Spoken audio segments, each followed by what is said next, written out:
Hi, and welcome to an episode of endeavorTV. Today I want to talk about college admissions, which is an important topic for this time of year. But one thing I want to talk about is early action and early decision.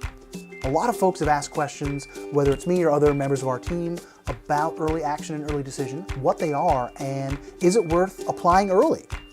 So the first thing is, what is early decision? I'm going to do early decision first because it's an older program. It's been around for decades.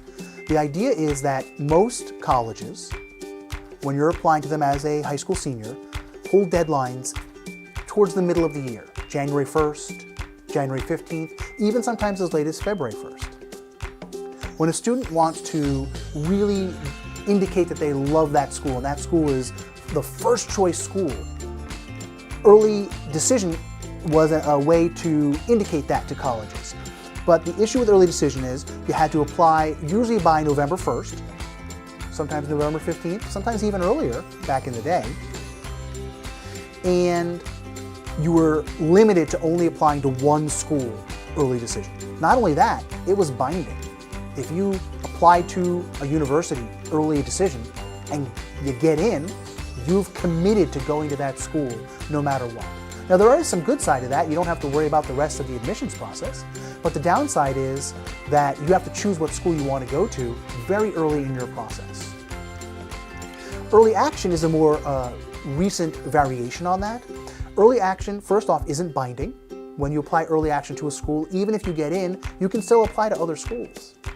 And many schools have non-restrictive early action.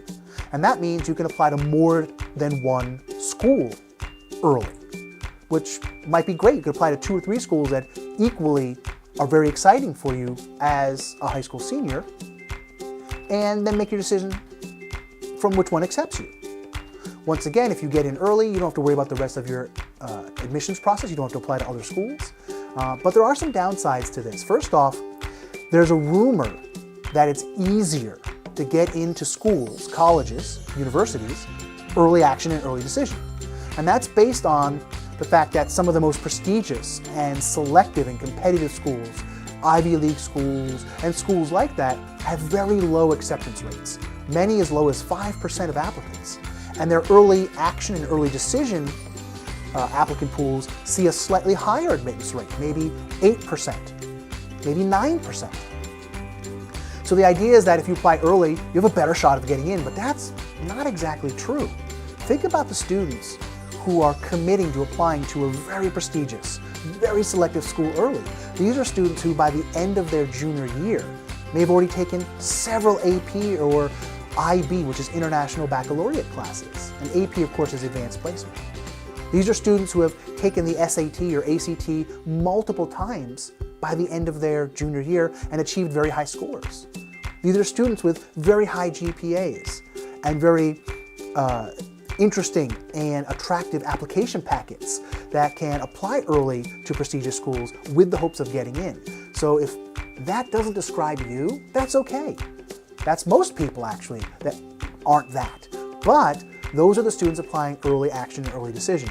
So if you don't have that sort of admissions packet, you're not going to get in even though the admittance rate is a little bit higher.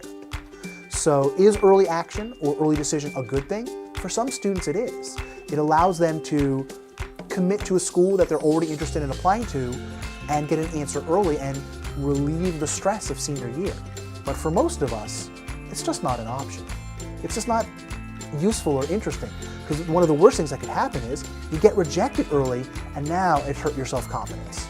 So really look at your own personal packet, your own personal resume, the classes you've taken, the grades you're getting, and use that as a guide to help you decide whether or not early action or early decision is the right path for you.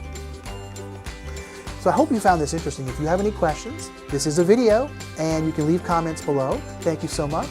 And please remember to subscribe so you can get new videos right away.